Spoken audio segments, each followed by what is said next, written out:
السلام علیکم۔ محکمہ موسمیات نے کراچی والوں کو بڑی خوشخبری سنا دی۔ شہری ہوشیار رہیں، گرمی سے پریشان شہریوں کے لیے اچھی خبر آ گئی۔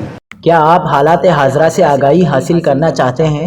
خبر کے پیچھے چھپے اصل حقائق جاننا چاہتے ہیں تو ابھی سبسکرائب کیجئے دل میں پاکستان کو اور ساتھ ہی گھنٹی کے نشان پر کلک کر دیں۔ آپ کو بتاتے چلیں کہ کراچی میں جاری گرمی کی شدید لہر کے بعد اب موسم کے مزاج بدلنے لگے ہیں۔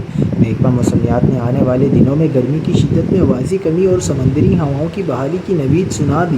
ترجمان محکمہ موسمیات انجم نذیر نے بتایا کہ 12 اپریل کو کراچی میں پارہ 39.5 ڈگری سینٹی گریڈ تک جا پہنچا تھا، جس نے شہریوں کو شدید بے حال کیا۔ تاہم اب شہر میں سمندری ہوائیں بحال ہو چکی ہیں۔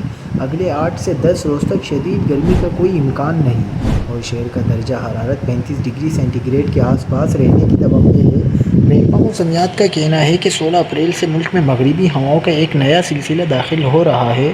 اس سسٹم کے تحت شمالی علاقوں میں بارش، ژالہ باری اور تیز ہوائیں چلنے کا امکان ہے، جبکہ سندھ کے بعض علاقوں میں بھی موسم میں ہلکی تبدیلیاں دیکھی جا سکتی ہیں۔